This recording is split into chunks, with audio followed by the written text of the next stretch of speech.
boca y la nariz.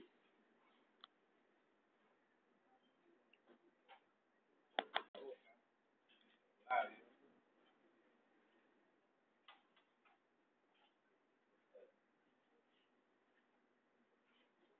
Luego hablaremos de la nariz, las cavidades nasales, para de la nariz, la salida de la nariz, la inervación de ciertas regiones, la irrigación, el drenaje venoso.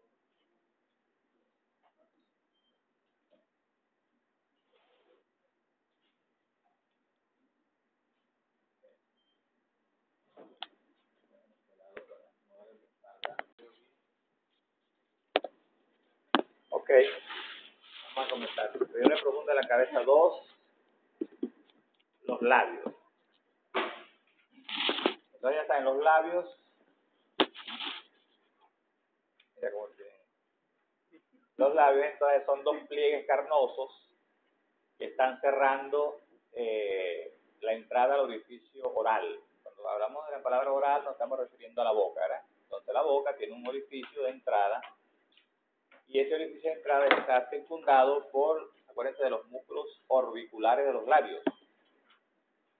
De esos músculos orbiculares de los labios parten fibras musculares que se introducen en los pliegues carnosos que son los labios. ¿Verdad? Que los labios, además de estar influenciados por la acción del orbicular, ¿verdad?, que va a circundar la abertura bucal, entonces está también influenciado por la acción de unos músculos intrínsecos que vienen para acá y se introducen en esos pliegues carnosos. Entonces, ellos tienen la acción de reducir la abertura bucal, de proyectarla hacia adelante, de ponerla más ancha, más angosta, etc. Se actúa sobre la abertura bucal. Vean ustedes entonces que esos labios tenemos uno superior y uno inferior, debajo de la nariz, los tenemos. Vean que la piel que viene desde la nariz hacia el labio superior, luego cambia bruscamente, ¿verdad? Después que rebasa este borde.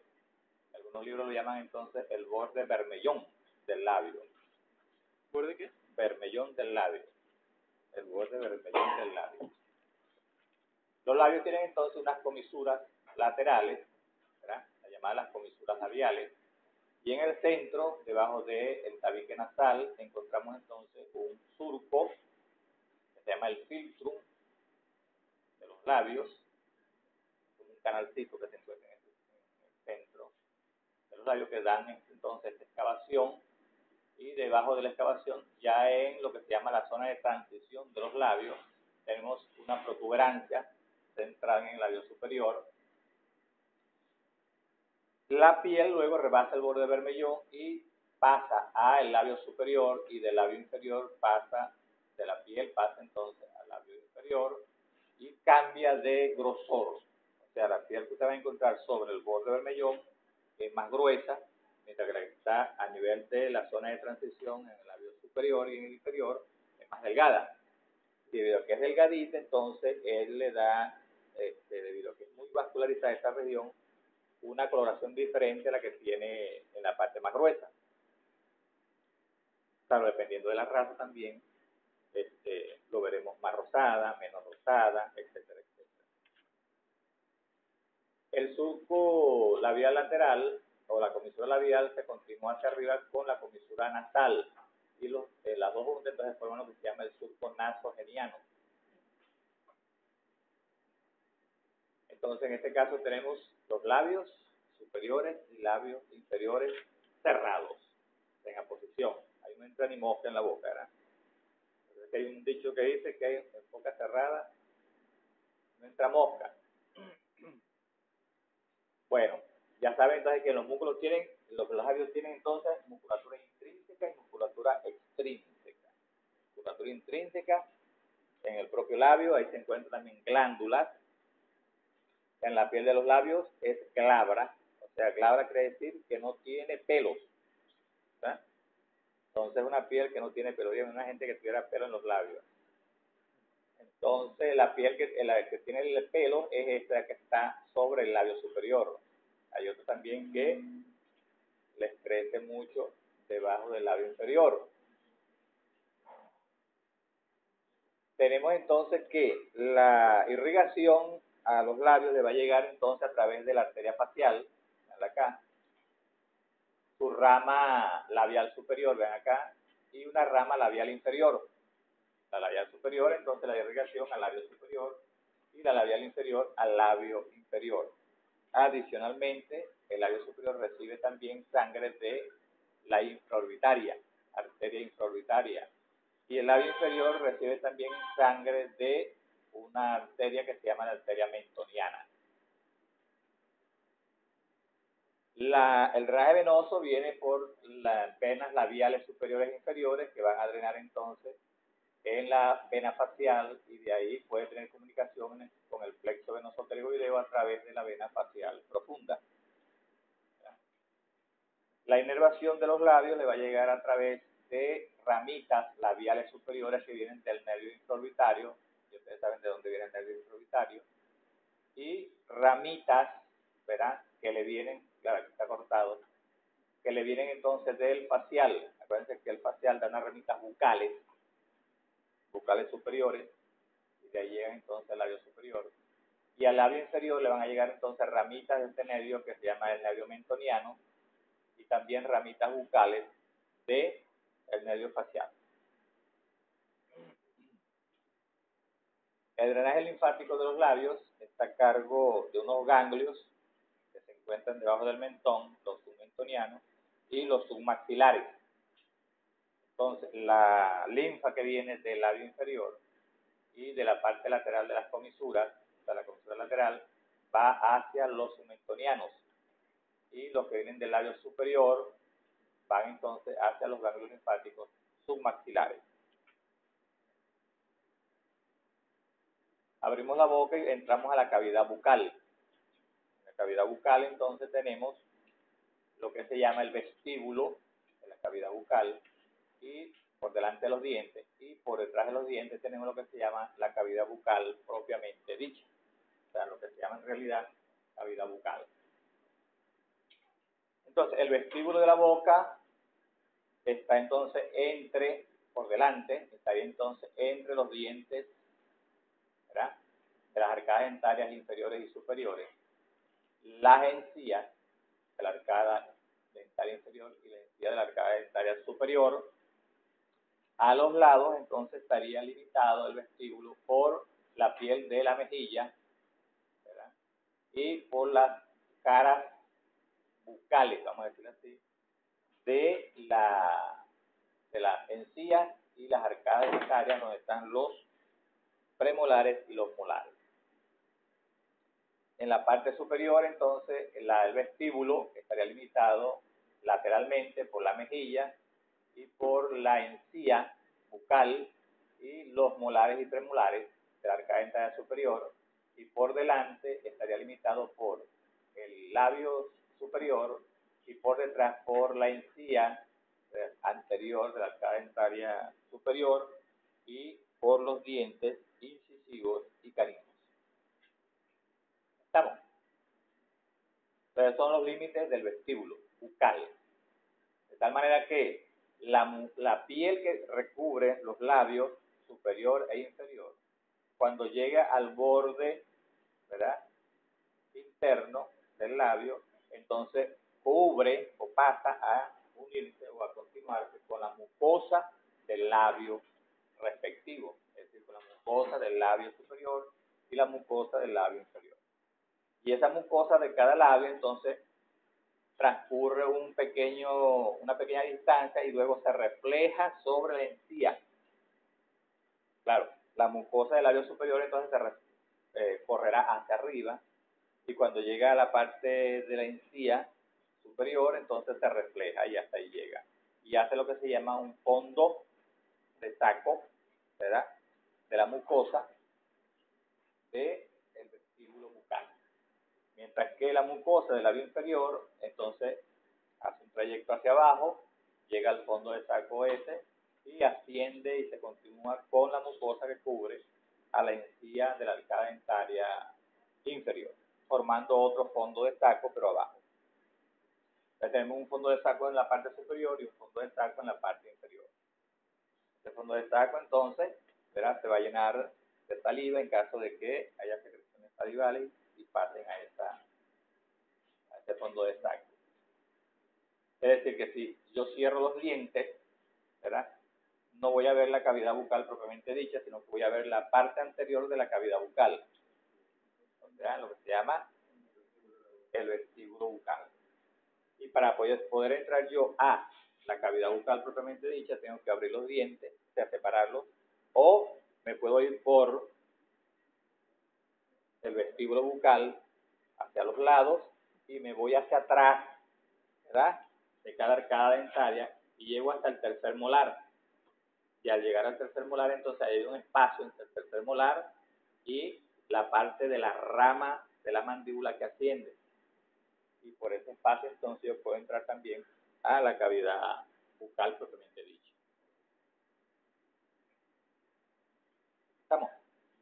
La cavidad bucal, entonces, va a tener, propiamente dicha, va a tener un techo que lo va a formar el paladar duro, ¿verdad? Ya ustedes saben cuáles son los huesos que forman el paladar duro, el palatino y el maxilar. Y hacia atrás tenemos entonces el paladar blando. Y en el paladar blando ya tenemos entonces en el centro lo que se llama la úvula, que es una estructura que ahí se ve cubierta de mucosa, pero que en su interior hay un músculo que se llama el músculo de la úvula. Y hacia los lados entonces tenemos el borde libre del paladar blando. Y hacia las partes laterales de esa cavidad bucal se continúa, ven acá, por delante de la amígdala palatina, con lo que se llama el pilar anterior, ¿verdad?, o pliegue anterior, o pliegue palatogloso, que viene del paladar y va hacia la lengua, ¿verdad? Pliegue palatogloso. Vean que por detrás tenemos entonces otro pliegue que se llama el pliegue palatofaringio, porque ese baja hacia la faringe. Entonces, mientras yo esté a nivel del pliegue palatogloso, estoy dentro de la cavidad bucal propiamente dicha. Si yo paso hacia la fosita de la amígdala palatina, entonces ya me salgo de la cavidad bucal propiamente dicha. Quiere decir que el que me marca a mí el límite en el paladar de la cavidad bucal propiamente dicha sería entonces el pliegue palatogloso. Si me voy del pliegue palatogloso hacia atrás, ya no estoy en la cavidad bucal, sino que estoy en la bucofaringe, que también la llaman orofaringe. Ok.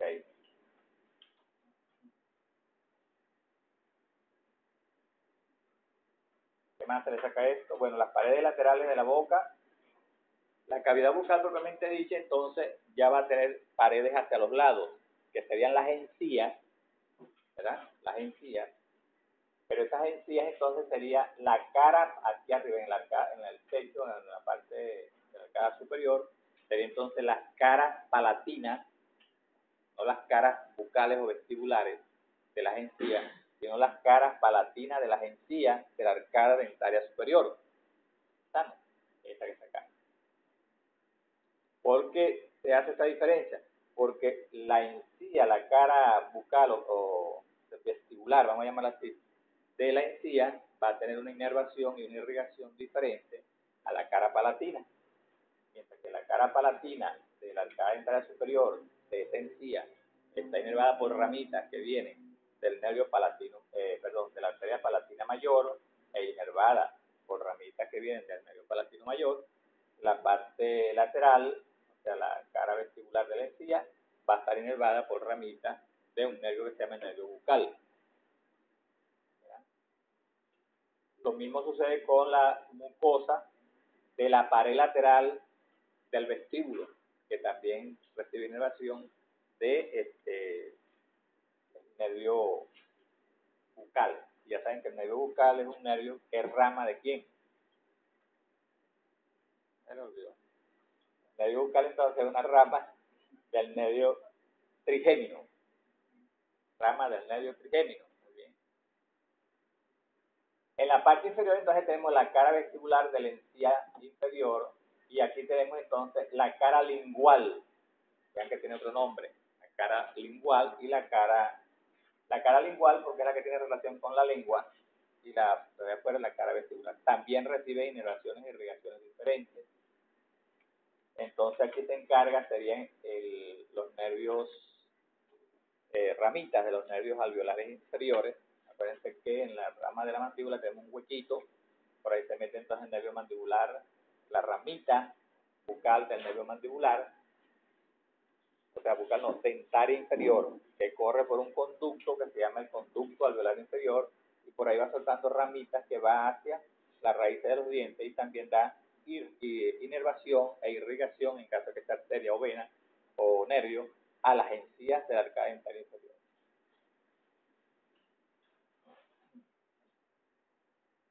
¿Qué más le podemos decir aquí? La parte anterior de la encía inferior, ¿verdad? Recibe también inervación la parte vestibular de ramitas del nervio mentoniano. Acuérdense que el nervio mentoniano sale aquí por un huequito y le da inervación a la piel del mentón, al labio inferior, a la mucosa del labio inferior y también a la cara vestibular de la parte anterior de la encía de la arcada dentaria inferior. ¿Estamos? El contenido entonces de la boca propiamente dicha vendría siendo la lengua, que la lengua entonces cuando tenemos la boca cerrada prácticamente ocupa todo el espacio de la cavidad bucal propiamente dicha. Y aquí debajo de la lengua vean que tenemos lo que se llama el piso o suelo de la boca. Ahí está recubierta, vean, de mucosa, ¿verdad? Pero debajo tenemos un músculo. Acuérdense que aquí tenemos un músculo que se llama el músculo miloioideo, que es el que va a formar entonces el piso de la boca. Miloioideo. ¿Quién lo inerva? El nervio miloioideo. Y vean ustedes que en la línea mediana de ese piso, la mucosa se arruga, se recoge y forma un pliegue mucoso, la línea mediana, que va desde el piso de la boca hacia adelante, llega a la cara lingual de la arcada dentaria inferior, de la encía, ¿verdad? Y hacia arriba llega entonces a lo que se llama la cara inferior de la lengua. Eso es lo que se llama entonces el frenillo de la lengua. El frenillo de la lengua. Y así como hay ese pliegue ahí, aquí también hay un pliegue y aquí también, vean, hay un pliegue. O sea, en el vestíbulo bucal tenemos dos pliegues, uno superior y uno inferior. El superior entonces va de la cara anterior de la encía, ¿verdad?, superior hasta el fondo del saco del vestíbulo superior. Y aquí vean, va desde la cara anterior de la encía de la arcada dentaria inferior hacia el labio inferior. Son pliegues labiales y este se llamará pliegue lingual. Son diferentes. Preguntas. Cuando nosotros entonces, vean, con una paleta separamos lo que nosotros llamamos las mejillas, o sea, la pared lateral de el vestíbulo bucal, vemos entonces en aposición al tercer molar de la arcada dentaria superior, ¿verdad?, vemos una carúncula, y esa carúncula tiene un huequito, y ese huequito es por donde desagua o desemboca aquí el conducto parotidio, o sea, una glándula salival que se llama la parótida, que secreta saliva en ese huequito. Mientras que más adelante van a ver que las glándulas salivales más pequeñas, como las submandibulares y las sublinguales, desembocan en otros huequitos de otras carúnculas, pero que están en otros sitios, solamente en el piso de la boca. Entonces viene la mucosa de la pared lateral o mejilla, que también lo llaman carrillo. Vean, en esta mucosa, si la quitamos, vamos a ver entonces los vasos sanguíneos en esta región, vamos a ver los nervios, también vamos a ver glándulas que se encuentran en esta región y vamos a ver la cara medial de un músculo. ¿Cuál es? El músculo bucinador. Muy bien, el músculo bucinador. Ahí lo tienen. Músculo de la boca. Entonces, vean, aquí tienen el músculo bucinador. Hasta acá es lateral, hacia la piel, y hasta acá es medial. Vean, todo esto es el vestíbulo de la boca. Entonces aquí tenemos de donde se refleja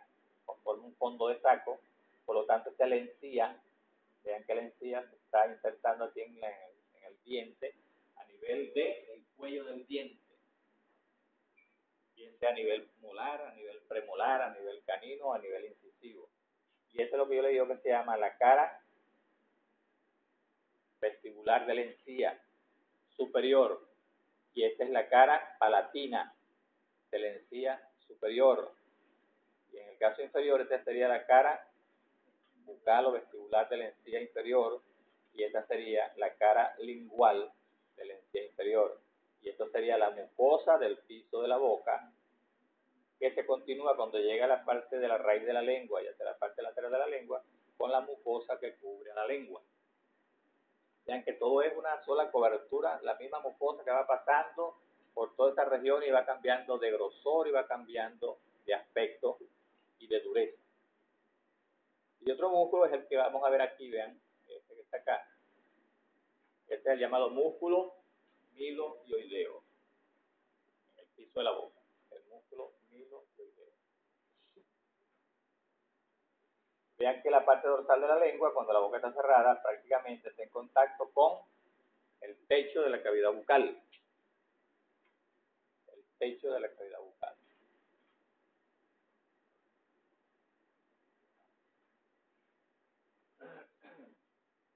¿Quién inerva los músculos que acabamos de mencionar?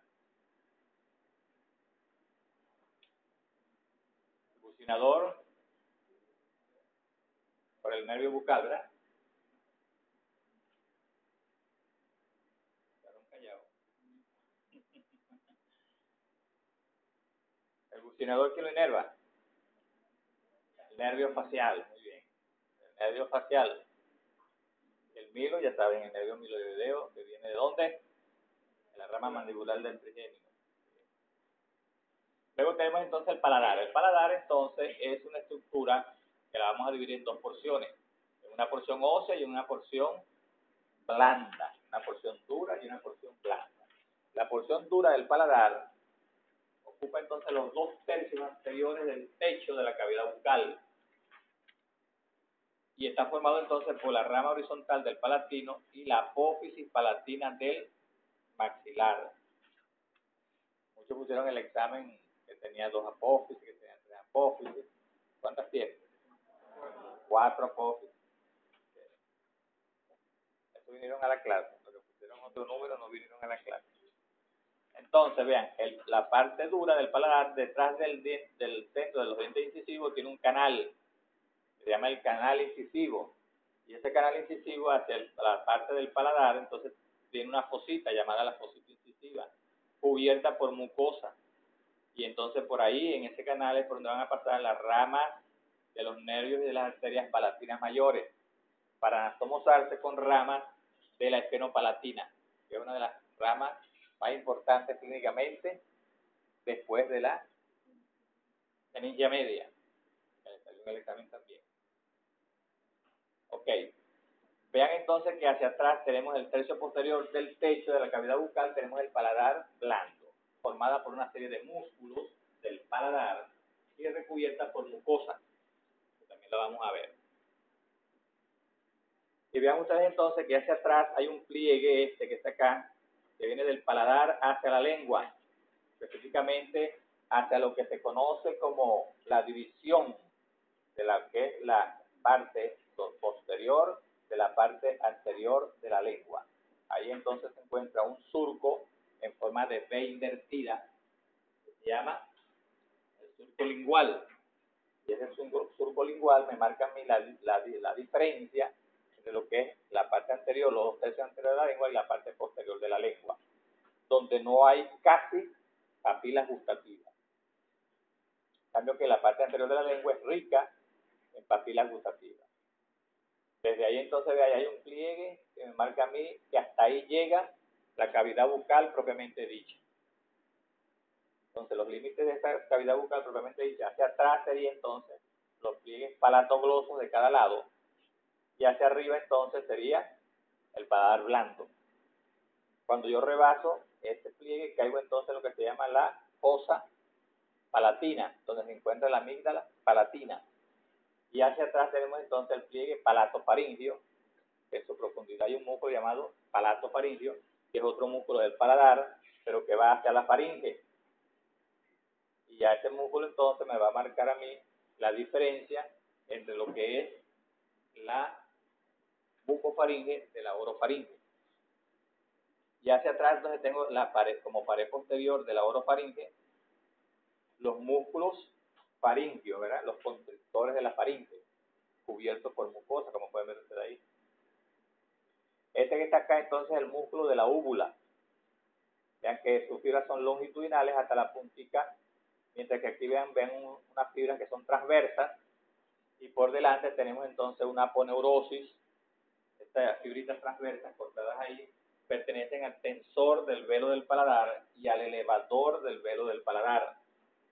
Las fibritas más anteriores son las del tensor, porque las del tensor son las que dan la aponeurosis, que se inserta en el borde posterior de la lámina horizontal del palatino.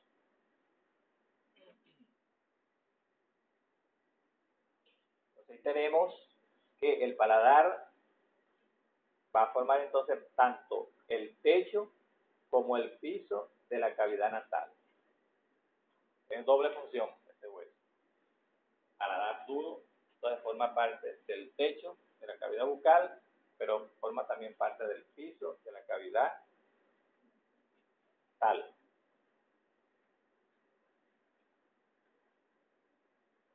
Veo entonces el paladar blando, la línea mediana, esta es la úvula, ahí se llama úvula, pero si quitamos la mucosa, vemos el músculo de la úvula.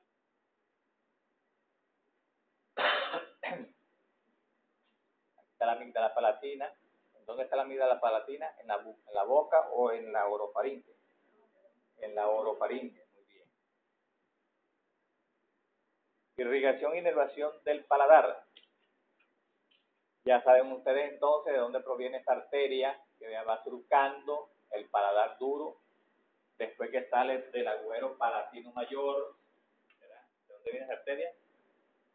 De la arteria palatina descendente.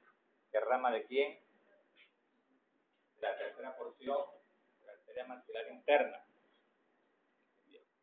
Y ahí entonces va, vean que la parte lateral del paladar la va bordeando junto con el nervio palatino mayor, que también aflora por ese orificio, a diferencia de la arteria palatina menor y el nervio palatino menor, que sale por el agujero palatino menor y se van hacia atrás. ¿Hacia dónde? Hacia el paladar blando.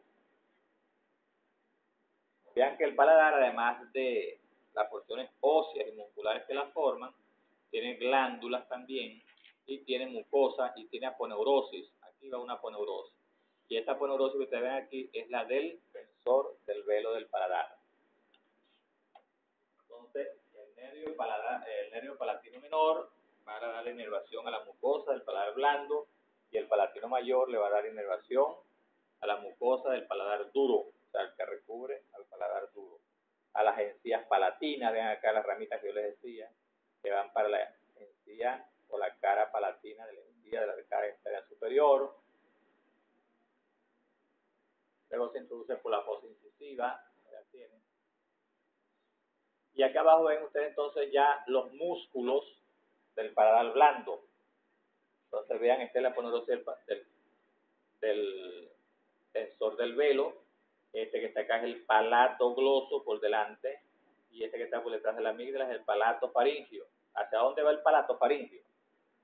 Hacia las partes laterales de la faringe, donde se encuentran unos músculos que se llaman los músculos longitudinales de la faringe. Recuerden que la faringe tiene músculos circulares y músculos longitudinales. Entonces este va a interconectarse con los músculos longitudinales de la pared lateral de la faringe.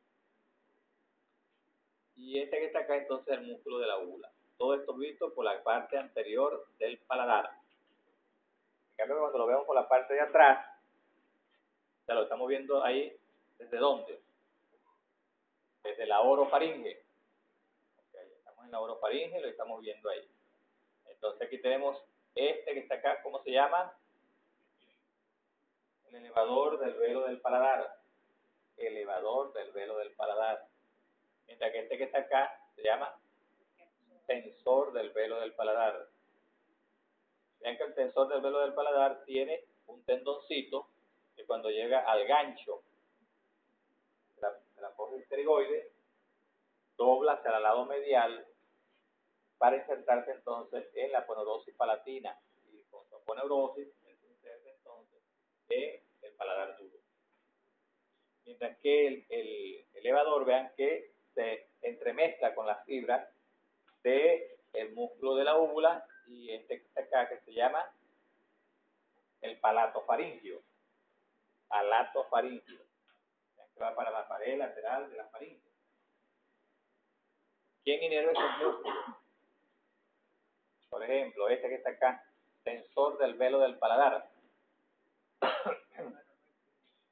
Ajá, es inervado por el trigémino. O sea, la rama motora del trigémino. Bien, trigémino. ¿Y quién inerva al elevador del velo del paladar?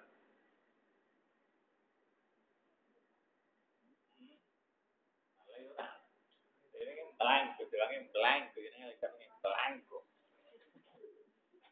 Y va a finalizar intensivo y se va a caer en blanco también. Ok, entonces todos los músculos del paladar, ¿verdad?, van a estar inervados por el par craneal número 11, aunque el libro dice que es el vago. Lo que pasa es que el 11 da su fibrita. Acuérdense que el vago tiene, el 11º par tiene una porción craneal y una porción cervical o espinal.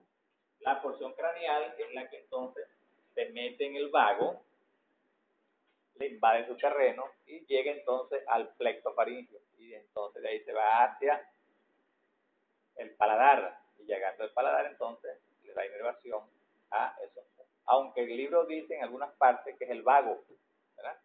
Entonces ahí es donde a ustedes entonces se les crea la confusión, ¿verdad? ¿Qué es el vago? Que no sé qué más. Entonces los músculos del paladar, ¿verdad?, los inerva el vago, como dice él.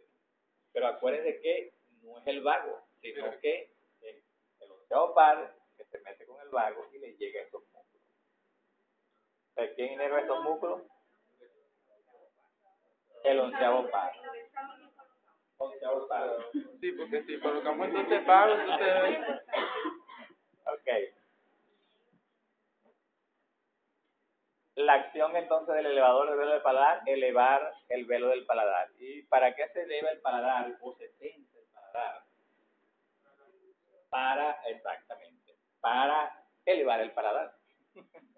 Y evitar entonces que cuando estamos con la boca abierta, que estamos, por ejemplo, masticando, ¿verdad?, acción de los molares, moliendo los alimentos, secretándole las glándulas salivales saliva para formar el bolo alimenticio, para luego entonces la lengua empujarlo hacia atrás, ¿verdad?, y pasarlo hacia la orofaringe, entonces no se vayan a devolver alimentos hacia la nasofaringe. Entonces, en este caso, tiene que el velo del paladar pegarse contra, ¿verdad?, la faringe. El borde posterior libre de este velo tiene que pegarse contra la faringe. Tienen que actuar los dos, el velo y el tensor. Perdón, el elevador y el tensor. Pero cuando tenemos la boca cerrada y estamos respirando por la nariz, no se necesita que todo el velo del paladar pegue de la faringe. Entonces ahí, solamente con que esté tenso, entonces se logra que pase aire desde la nariz hacia la vía aérea que se encuentra en la orofaringe. Acuérdense que en la orofaringe es en la parte que está por debajo de la naso, ¿verdad? Entonces por ahí tiene que pasar aire, porque esa se vuelve una doble vía, la vía alimenticia y la vía aérea. Simplemente entonces que el epiglotis también actúa, cierra la entrada del aire cuando pasan los alimentos y la epiglotis se abre o se despega cuando va a pasar aire y no alimento. Ok. La lengua. La lengua entonces es un órgano musculoso que se encuentra ocupando la cavidad bucal. Entonces aquí tenemos que la lengua la vamos a clasificar o a dividir en una porción anterior y una porción posterior. La porción anterior, y bueno, el sitio que me va a marcar eso es ustedes dijeron ahorita, la línea en forma de V invertida, es el surco lingual. Quiere decir entonces que estas papilas que están acá, que son grandes, que parecen unas moneditas, que siguen el borde de este surco lingual, ¿verdad?, estarán ubicadas ¿dónde? ¿En la parte posterior o en la parte anterior? En la parte anterior, ¿verdad? Entonces, del pliegue lingual para adelante, todo eso es parte anterior de la lengua. Y del pliegue para atrás es parte posterior. La parte anterior de la lengua, entonces vean, tiene un cuerpo y tiene una punta o vértice. Tiene bordes laterales y tiene un dorso, el dorso de la lengua. Y por debajo tiene entonces una cara inferior. Entonces la parte de la lengua que se mueve, ¿verdad?, es la parte anterior de la lengua y la punta o vértice. Y la parte de la lengua que no se mueve mucho es esta que está acá, desde el pliegue lingual para atrás, donde no vamos a encontrar tantas papilas gustativas como en la parte anterior, sino que vamos a encontrar mayormente dos amígdalas que se llaman amígdalas linguales. Y estas dos protrusiones de tejido linfoide, porque es tejido linfoide, ¿verdad? Entonces, igual que en la amígdala palatina, que es tejido linfoide, son sitios entonces de defensa del cuerpo para las infecciones de las bacterias que pueden entrar por la boca y que son filtradas a ese nivel.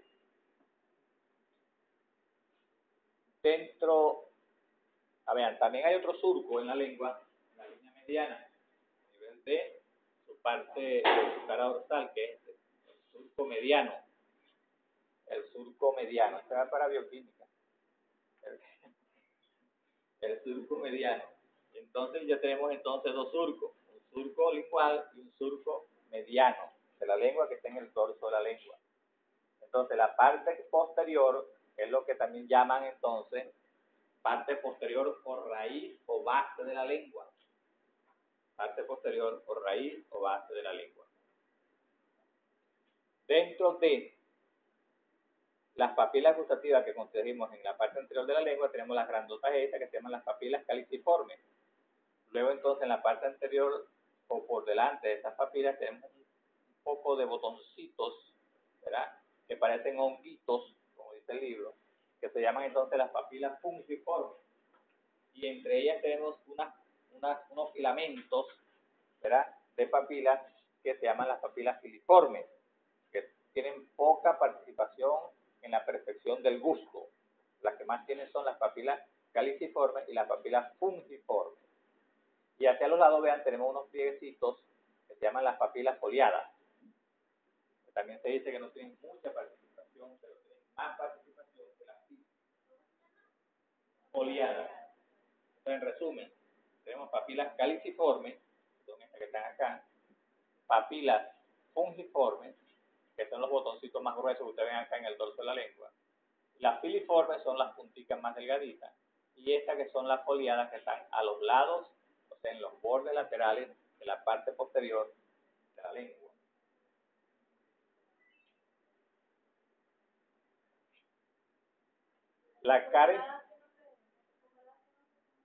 La caliciforme es la misma. La caliciforme también la llaman circunvalada.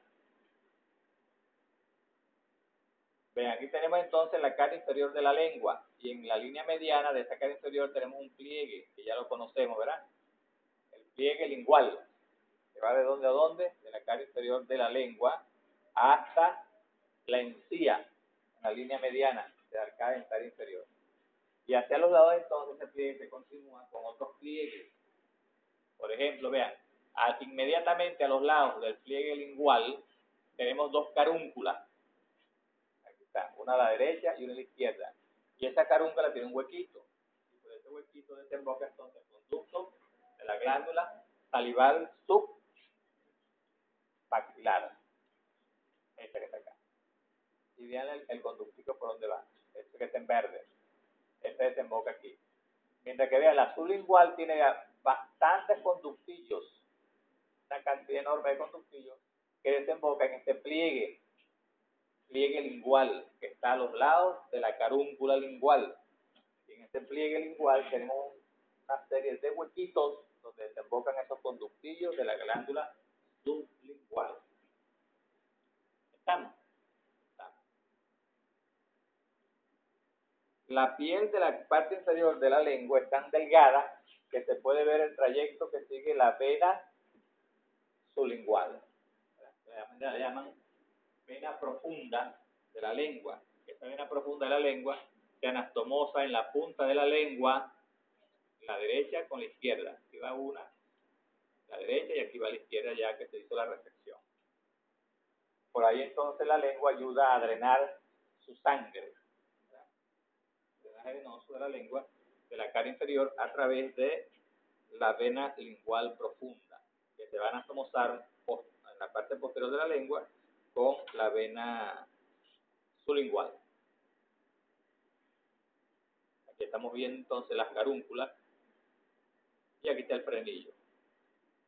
Mucha gente dice, tienen este frenillo más corto que otras, y es donde dicen, por ejemplo, que la persona no puede hablar bien y lo llevan al médico para que le corten el frenillo para que pueda hablar mejor.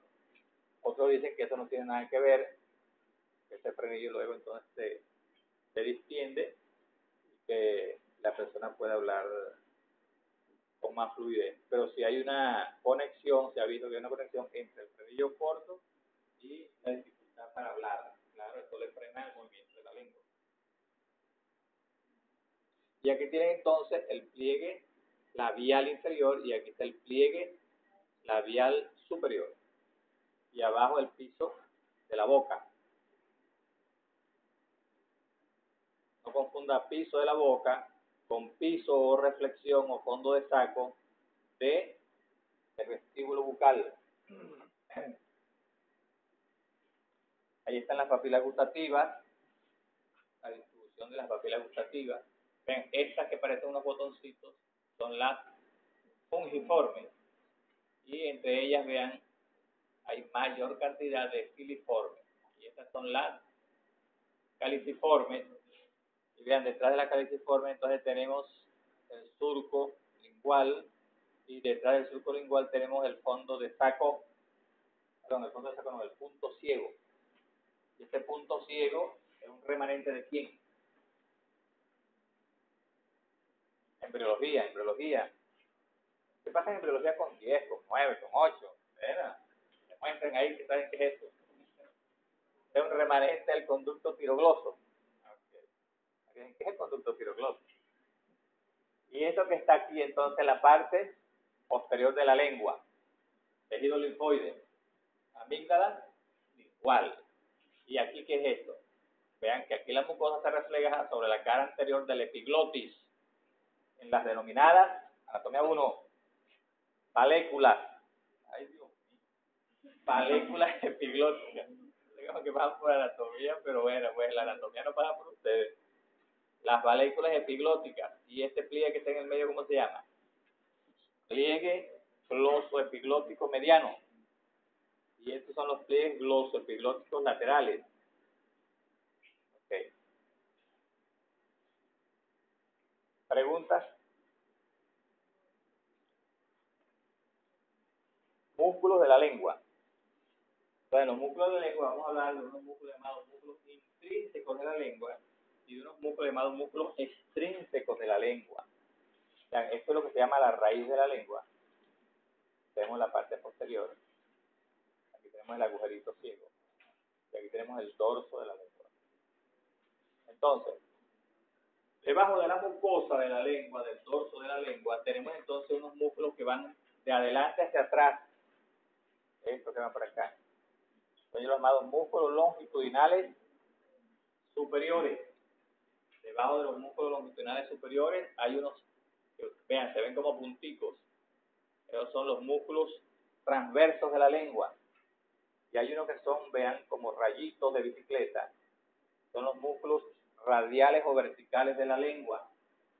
Y debajo de ellos entonces tenemos unos que van longitudinalmente de adelante hacia atrás, que se llaman entonces los músculos longitudinales inferiores de la lengua. En resumen, ¿cuántos músculos intrínsecos? 4 musculitos.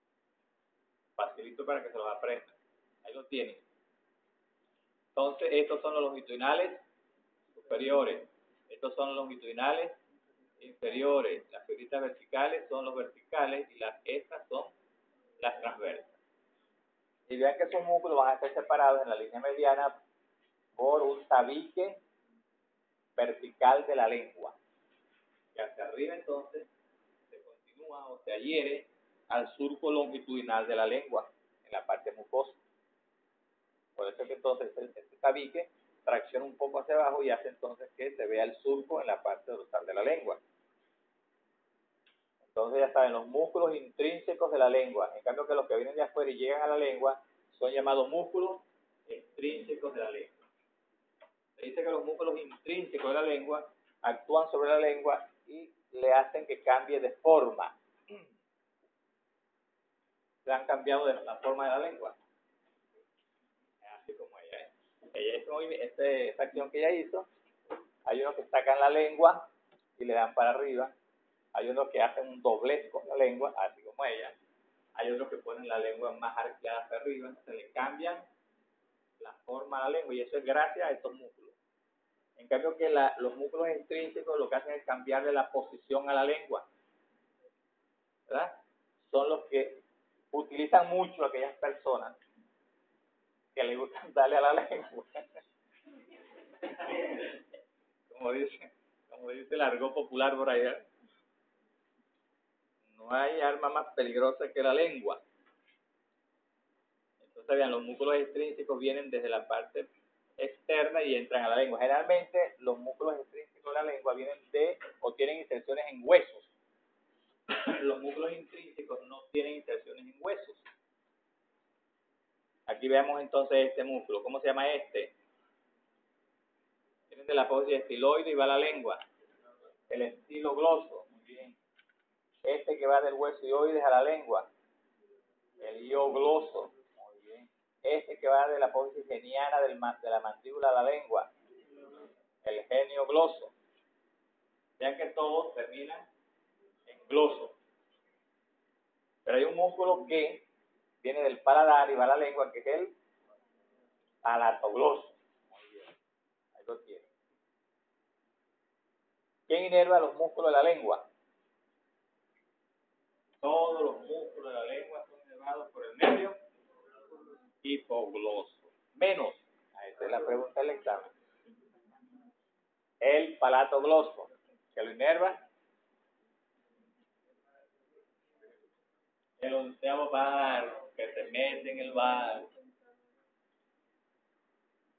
Lo acabamos de decir. Ok.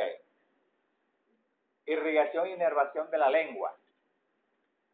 ¿Quién le da sangre? ¿Quién saca la sangre de la lengua? Entonces ya tenemos que conocer esta arteria que está acá. ¿Cómo se llama? Carótida externa. Que es una rama que se llama arteria lingual, la cual se relaciona con ¿qué músculo? Con el hiogloso. Por lo tanto, ese músculo se utiliza para dividir a la arteria lingual en 3 porciones. Una porción antes del músculo, una porción oculta por el músculo, o sea que se relaciona profundamente con el músculo, y una porción que sale de la parte del borde anterior del músculo y se va hacia la lengua. Vean que esa arteria lingual, cuando llega el músculo hiogloso, da unas ramitas, vean estas que están acá, son 2 generalmente, y van hacia la parte posterior de la lengua. Son las arterias linguales dorsales. Y esa también emite una ramita que se llama la ramita palatina, que va para la amígdala palatina. Sigue su camino la arteria y luego entonces envía, vean, esta es la arteria que ustedes ven cuando levantan la lengua y la ven entonces en la cara inferior de la lengua, que se llama la arteria lingual profunda, que se anastomosa con la arteria lingual profunda en el vértice de la lengua o en la punta de la lengua con la del otro lado. Y esta ramita que ustedes ven acá se llama entonces la arteria sublingual. Entonces, todas esas son las ramas de la arteria lingual. Drenaje venoso de la lengua a través de la vena lingual. Los mismos nombres de las arterias, pero en venas. Y tienen un recorrido contrario. Ahora nos vamos a venir desde la punta de la lengua hasta la vena lingual. Entonces tenemos, esta es la vena lingual profunda, que es la que vamos a ver entonces en la cara inferior de la lengua cuando levantamos la lengua. ¿Verdad? Ok. Luego entonces esta vena lingual profunda se anastomosa ¿con quién? Con la vena sublingual. Y también se anastomosa, le llega sangre ¿de dónde? De la vena, ¿cómo se llama esta vena? Dorsal de la lengua. Así como hay una arteria dorsal de la lengua, también hay una vena dorsal de la lengua. Y al anatomosarse esas venas, entonces, con la sublingual, entonces van a drenar en una vena más gruesa que se llama la vena lingual. Y esa vena lingual, si se anastomosa con la facial, forma el tronquito linguofacial. Y si ese tronquito linguofacial le cae la tiroidea superior, forma el tronquito tirolinguofacial, que va a desembocar luego, ¿a dónde? En la vena jugular interna. La inervación de los músculos de la lengua, vean, la están dando. ¿Qué nervio es este? El nervio lingual, porque tiene aquí su ganglio, su maxilar. Entonces vean que este se va hacia la lengua, pero no a dar la inervación motora, mosca, a pesar de que ustedes ven aquí que está llegando a los músculos de la lengua, esos nerviositos lo que están es pasando y relacionándose con esos músculos, no le están dando inervación, porque ese nervio de la el lingual va a la lengua es ¿para qué? Para darle inervación sensorial general y sensorial especial. El que sí le da inervación motora es este, que es el hipogloso. Este sí, la inervación motora, los músculos de la lengua, excepto el que ya usted sabe. El nervio hipogloso, como ustedes pueden ver, y el nervio lingual se relacionan con la cara lateral del músculo hiogloso. Y la vena lingual también se relaciona con la cara lateral del músculo hiogloso. En cambio, que la arteria lingual se relaciona con la cara profunda del músculo hiogloso. ¿Estamos? Y ahí tienen entonces la inervación sensorial y la inervación gustativa de la lengua. Entonces ustedes la van a dividir desde las papilas caliciformes hacia adelante, o sea, los 2/3 anteriores de la lengua. Ahí sí van a meter a las papilas gustativas, ¿ya? Cuando vayan a hablar de la inervación.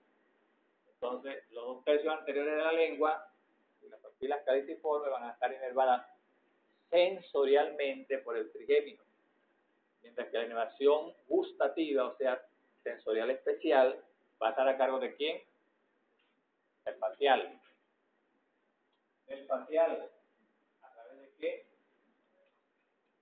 De la cuerda del tímpano, que se mete en el lingual y le llega a los 2/3 anteriores de la lengua. Mientras que el tercio posterior de la lengua está inervado por el gloso faríngeo. Y este le da inervación tanto sensorial como general como especial, correcto. Y la epiglotis, la mucosa del epiglotis, recibe inervación del vago. Y le da inervación tanto sensorial general como sensorial especial. Pero claro, el paladar, bueno, ya dijimos que inerva el paladar. Vean que el trigémino es el que gobierna prácticamente en el paladar a través de sus ramas, pues. Y ustedes lo que tienen que ver es las ramitas del trigémino cuando se va metiendo en la parte superior del maxilar.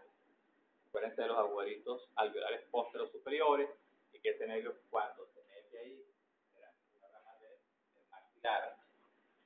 Entonces adentro de ese maxilar superior, entonces se divide en varias ramitas que forman el plexo nervioso dentario superior, que también recibe ramas anastomóticas de una rama alveolar superior y una anterior y una media. Acuérdense que ahí, cuando el orbitario inferior pasa por su surco, envía entonces 2 ramitas que se meten en el maxilar superior y abajo en la raíz de los dientes, en el suelo del seno maxilar, ahí hace anastomosis con la ramita que venía por la parte posterior, o sea, la rama alveolar, que también son del maxilar, o sea, del nervio maxilar, pero en diferentes sitios, unos adelante y otros atrás. La mucosa de la boca, Vean la mucosa del piso de la boca, la mucosa del fondo de saco, vestibular, tanto superior como inferior. Todo eso lo gobierna ¿quién? El trigemio, ¿verdad? El trigemio. El drenaje linfático de la lengua. Entonces, ahí en la lengua, el drenaje linfático, ustedes lo van a dividir. Si ustedes se acuerdan del dorso de la lengua, en el centro tienen un surco mediano. Entonces, el área que está a los lados de este surco mediano del dorso de la lengua drena en un sitio diferente al sitio o a los ganglios donde drenan las partes laterales de la lengua. Y los 2/3 anteriores de la lengua drenan en sitios diferentes o en ganglios diferentes a donde drena el tercio posterior de la lengua. Ya teniendo esta, y la punta de la lengua drena en un ganglio diferente. Entonces pueden hacer entonces un dibujito donde dividen el dorso de la lengua entonces en una región central de la lengua que va a drenar en un cierto ganglio, que lo voy a decir ahorita. Del surco lingual hacia atrás drena en unos sitios, del surco lingual hacia adelante drena en otro sitio y la punta de la lengua drena en otro sitio. Entonces vean, la punta de la lengua, vean dónde drena. En los ganglios linfáticos submentonianos, ¿verdad? Las partes laterales de la parte anterior de la lengua, vean, esta es la parte anterior y esta es la parte posterior. Entonces, la parte anterior de la lengua, menos la punta, vamos a ver con eso, la parte anterior de la lengua, menos la punta, drena en la parte central, en los cervicales profundos inferiores, y las partes laterales, en los submentonianos. Repito otra vez. Repeat. Entonces, vean, aquí lo que pasa es que no tengo un dibujito que me tenga. El anterior, ya me puede servir. Vean. Entonces, vean, surco lingual. Entonces, de aquí para atrás, esta linfa que drena de aquí va a drenar en unos ganglios. Pero vamos a hacer de una vez. Los ganglios linfáticos cervicales profundos. Ganglios linfáticos cervicales profundos. Mientras que estos 2 tercios anteriores de la lengua drenan en otros ganglios que se van a dividir de la siguiente manera. La parte central de la lengua, drenan en los ganglios submandibulares. Las partes laterales de la lengua drenan los ganglios linfáticos cervicales profundos inferiores. Y la punta de la lengua drenan los ganglios linfáticos submentonianos. ¿Ahora sí? Sí. Vean, estos son los ganglios linfáticos cervicales superiores y estos son los inferiores. Profundos, claro está, profundos.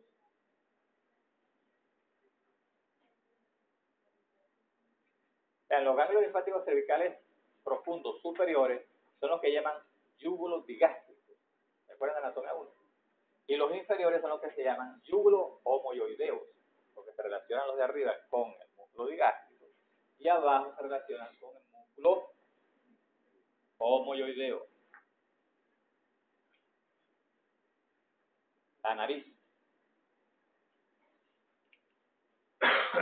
La nariz, entonces tenemos que es un apéndice que está formado de cartílagos, huesos y recubiertos de piel y de músculos que actúan sobre ella.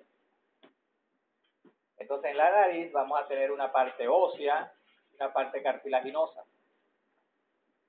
Y la nariz comienza desde la unión del frontal con los huesos nasales, lo que se llama la raíz de la nariz, hasta la punta de la nariz. Este es el dorso de la nariz. Entonces el dorso de la nariz va desde la raíz de la nariz hasta la punta de la nariz. Las partes óseas de la nariz lo forman los 2 huesos nasales, que son huesos de la cara. Las apófisis frontales del maxilar, que son huesos de la cara también, ¿no? Y tenemos entonces la porción nasal del hueso frontal, que es un hueso del cráneo, ¿verdad? Y acuérdense que esa porción frontal de la porción nasal del hueso frontal tiene una crestica que se llama la cresta nasal del hueso frontal, que también se inserta en la parte posterior de una cresta que se forma de los dos huesos nasales cuando se unen. Entonces ya les dije los huesos que forman a la nariz. Los cartílagos que forman la nariz. Tenemos unos cartílagos que son estos que están acá, que se llaman los cartílagos laterales, uno derecho y uno izquierdo. Los cartílagos alares, derecho y izquierdo. Y el cartílago sectal, que es este que está acá, que forma el tabique, ¿verdad? O secto de la cavidad nasal, el cual se une a quién? Se une hacia atrás a dos huesos. ¿Cuáles son? El etmoides y el vómer, correctamente. Cuando nosotros llegamos entonces al borde inferior del vértice de la nariz, conseguimos entonces la entrada a la cavidad nasal. Y la entrada a la cavidad nasal es una abertura en forma de pera, por eso se llaman abertura piriforme, que se conoce con el nombre de narina. Y la piel que viene cubriendo las alas de la nariz se introducen por esas narinas y cubren un pequeño segmento de la cara interna de esas alas de la nariz, que se conoce con el nombre de vestíbulo. O sea que el vestíbulo de la nariz está recubierto de piel. Del vestíbulo de la nariz hacia adentro, si ya conseguimos entonces la mucosa de las cavidades nasales. Ya entramos a las fosas nasales. Y las fosas nasales entonces son dos, una derecha y una izquierda, separadas por ¿qué? Por el tabique nasal. Por lo tanto, el tabique nasal viene siendo ¿qué? La cara medial de una fosa nasal. Y los cornetes entonces están en la cara lateral de esta cavidad nasal. Y ustedes saben que hay un cornete superior, un cornete medio y un cornete inferior. Ahí están recubiertas de mucosas los cornetes.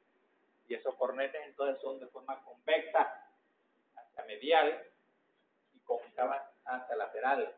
De tal manera que entonces entre el cornete y la pared lateral que queda de la cavidad nasal se forma un espacio. Y ese espacio se conoce con el nombre de meatos. Entonces, meato inferior, meato medio y meato superior. La cavidad nasal entonces tiene un techo, tiene un piso, tiene una pared lateral que ya la conocen y una pared medial. El techo, vean ustedes, tiene entonces una parte anterior, una parte media y una parte posterior. La parte anterior de este techo se lo forma el hueso nasal con el hueso frontal. La parte media del techo lo forma el etmoides y la parte posterior del techo lo forma el esfenoides.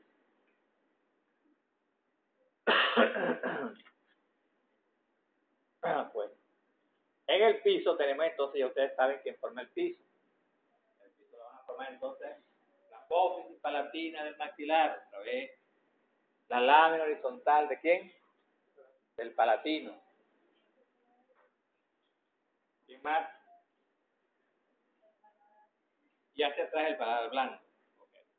Entonces, cuando llegamos a ese nivel, tenemos la parte posterior de esta cavidad nasal, o de estas fosas nasales, que son las cuanas. Entonces, cuando nosotros pasamos de esta abertura posterior, que son las cuanas, caemos entonces en la nasofaringe, que es esta acá.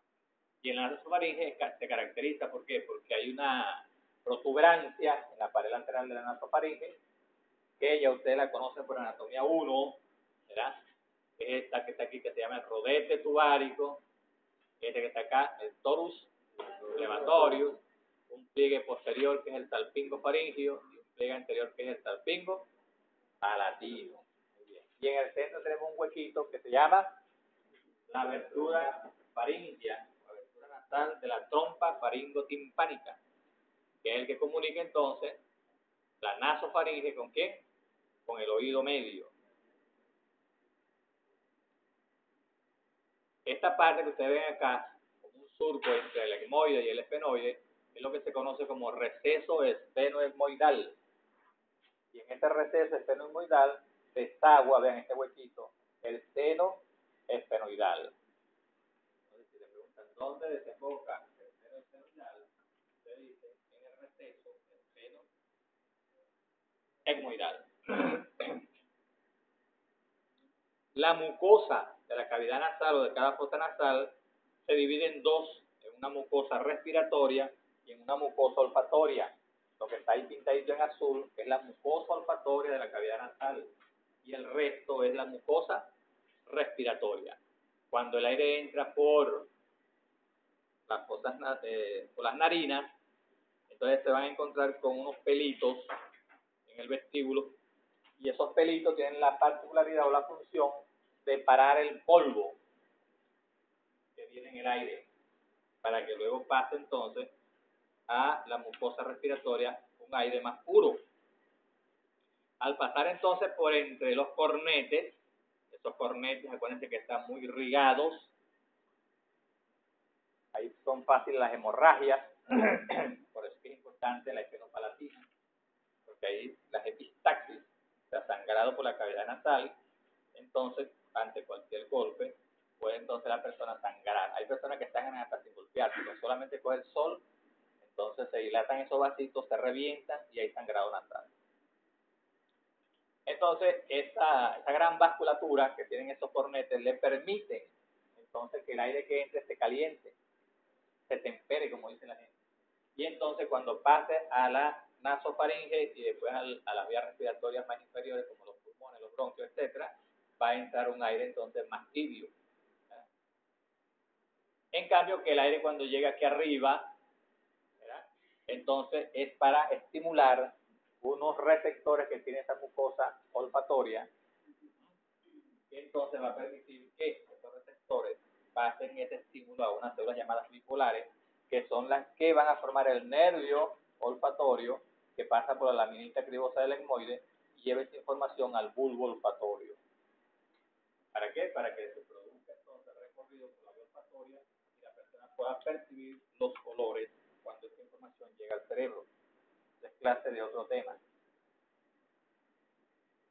Aquí tienen entonces la desembocadura de los diferentes senos. Por ejemplo, vean, el seno del efenoide desemboca aquí en este huequito en el receso del seno etmoidal. Este huequito que ustedes ven aquí en el meato superior es para que desemboquen las cerdillas etmoidales posteriores. En el meato medio tenemos entonces la bula etmoidal y el hiato semilunar por delante de ella. La bula etmoidal tiene un huequito que es donde va a desembocar los senos etmoidales medios. Y el hiato semilunar tiene dos huequitos, uno llamado el infundibulum y el otro es el orificio donde van a desembocar los senos etmoidales anteriores. En el huequito llamado infundibulum es donde va a desembocar el conducto frontonasal para desaguar el contenido de lo que viene del seno frontal. Y también en el meato medio desemboca entonces el seno maxilar a través del hiato maxilar. Y en el meato inferior desemboca en este huequito un conducto que viene del saco lagrimal que se llama el conducto lacrimonasal. Ya vieron la desembocadura de los diferentes senos. Y ahí con mucosa para que vean a través de esas guías que ustedes ven ahí, cómo pasan por los diferentes orificios, ¿verdad?, para desembocar en la nariz o en la cavidad nasal. Ahí tienen el tabique nasal formado entonces por la parte ósea, por la lámina perpendicular del etmoide, el vómer, y esta es la parte cartilaginosa del tabique nasal. Irrigación y inervación de la nariz. ¿Quién irriga y quién le da inervación a la nariz? Ajá. Ahí tenemos entonces, vean, aquí viene entonces la facial, la arteria facial, y cuando llega aquí se llama la arteria angular.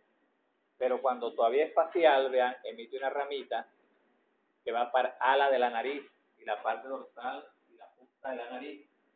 Y esa arteria entonces se llama la arteria nasal lateral, ¿verdad? Y da inervación a la piel que cubre esa parte de la nariz. También la arteria, vean, infraorbitaria, le da una ramita que va para el dorso de la nariz. Y la arteria dorsal de la nariz, ven acá, que es una rama de quién? De la oftálmica, ¿no? La cual a su vez es rama de, bueno, al final de la carótida interna. Entonces va a recibir una inervación tanto de la carótida externa como de la carótida interna. La inervación, bueno, también da una ramita, vean, esta arteria que ustedes ven acá, que también va para la parte dorsal inferior de la nariz, es la que se llama la arteria nasal externa. Esta viene de la etmoidal anterior. Y la inervación, vean, está a cargo de este nerviosito que se llama el nervio infratroclear, ¿verdad? Que va para la parte del dorso y raíz de la nariz. Este nervio que está acá, que se llama el nervio nasal externo, que viene de la etmoidal anterior, y también recibe inervación de este nervio que es el nervio infraorbitario. Nervio infraorbitario. Lo que tienen que acordarse ahora de quién es rama cada uno. El infraorbitario, entonces, ¿de quién es rama? De la rama maxilar del trigémino. Muy bien. Y el infratroclear, de la rama oftálmica del trigémino. Ya, yo digo aquí rama oftálmica. Pero él, si yo le pregunto, esta ramita viene directamente ¿de quién? El infratroclear. Ya no pueden decir la rama oftálmica del trigémino, tienen que decir el nervio que está antes que él. Se llama el nervio nasociliar. Y el nervio nasociliar sí es una rama de la rama oftálmica del trigémino. Ok.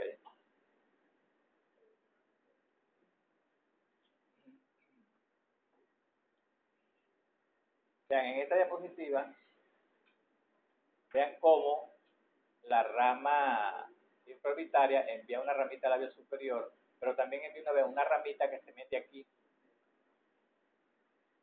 Y como la piel, la parte del vestíbulo de la nariz es piel todavía, entonces recibe inervación también de esa ramita que se mete por esa narina y llega a esta piel del vestíbulo. O sea que el nervio infraorbitario también entonces la inervación, además al ala de la nariz, a la parte del vestíbulo nasal. La cavidad nasal o fosas nasales, vean, recibe estas inervaciones que ya las vimos cuando vimos las fosas. ¿Quién es esta arteria? ¿La naso o la espeno? Ah, la espenopalatina. ¿Cuándo se llama nasopalatina? Cuando pasa al tabique nasal. Entonces, la espenopalatina, vean, dado a rama, una rama medial y una rama lateral. Cuando pasa por ese huequito, el esfenopalatino ya entró a la cavidad nasal, a la fosa nasal. Inmediatamente se divide en una rama que se va hasta el tabique y una rama que se va hasta la pared lateral. La que se va para el tabique se llama la nasopalatina. Y la que se va para la parte lateral de la fosa se divide en varias ramas. Una que va para el cornete superior, otra para el cornete medio y otra para el cornete inferior. Y reciben entonces el nombre de arterias nasales laterales posteriores. Arterias nasales laterales posteriores. Porque hay unas nasales laterales anteriores. Las nasales posteriores vienen de la espenopalatina. Pero las nasales laterales anteriores vienen de las etmoidales. Entonces, esta pared lateral y la pared medial del tabique nasal, entonces recibe irrigación garantizada por qué arteria? Por la espenopalatina en la parte posterior, las etmoidales posteriores y las etmoidales anteriores, tanto en la parte media como en la parte anterior. Entonces se garantiza toda la irrigación desde adelante hacia atrás. ¿Estamos listos? Estamos listos.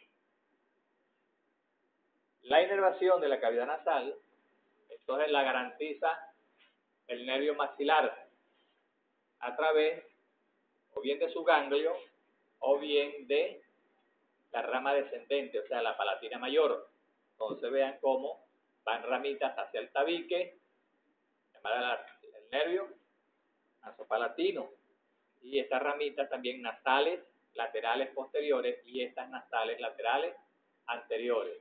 Las nasales laterales posteriores la dan 2 ramitas, las da el ganglio, y una ramita la da el nervio palatino mayor. Las ramitas que del ganglio van para el cornete superior y el cornete medio, claro, la mucosa. Y la que da el nervio palatino mayor, va para el cornete inferior. Y la parte lateral de la parte anterior de la cavidad nasal está garantizada por unas ramitas nasales laterales del nervio esmoidal anterior. Aquí lo tenemos. ¿Y de quién es rama el nervio esmoidal anterior y el nervio esmoidal posterior? ¿De dónde viene? De la cavidad orbitaria, ¿verdad? A través de los huequitos esmoidales anteriores y posteriores. Pero ¿quién de esos nerviositos que se meten ahí para que lleguen ahí? Aquí vieron la rama maxilar. Si estamos en la cavidad orbitaria, no puede ser la maxilar, ¿no? O sí puede ser la maxilar, pero en el piso. Acuérdense, maxilar para el piso. La rama o el nervio nasociliar. ¿Se acuerdan del nervio nasociliar? Lo acabo de mencionar cuando dijimos la infratroclear, ¿verdad? Lo que pasa es que el nervio nasociliar se transforma en infratroclear cuando llega al borde de la órbita. Pero allá adentro, esto está 2 ramitas, que son las hemorroidales anteriores y las hemorroidales posteriores, que son estas que se ven en la cavidad nasal. Y vean entonces el vestíbulo inervado por quién. Se lo acabo de decir. ¿De quién son estas ramitas? Del infraorbitario. ¿Y el infraorbitario de quién es rama? Del maxilar. ¿Y el labio maxilar de quién es rama? Del trigémino. Es la segunda rama del trigémino. Bueno, ya esto se lo he repetido como 40 veces. Si no se lo aprenden, bueno. Entonces, los senos que tienen que recordarse no tienen mucho interés, pero sí tienen interés cuando se inflaman. Entonces son los senos frontales, aquí están, los senos etmoidales, los senos maxilares. Importante porque ellos cuando se inflaman entonces secretan una mucosidad que pasa a la cavidad nasal. O los orificios que ya ustedes conocen, ¿verdad? Ya se los mencioné, los huequitos donde está la gula, ya sabe dónde desemboca el seno esfenoidal, sabe dónde desemboca el seno maxilar. No es necesario volverlos a repetir. Simplemente para que vean la ubicación de cada uno de estos senos. Se acabó. Una clase corta, concisa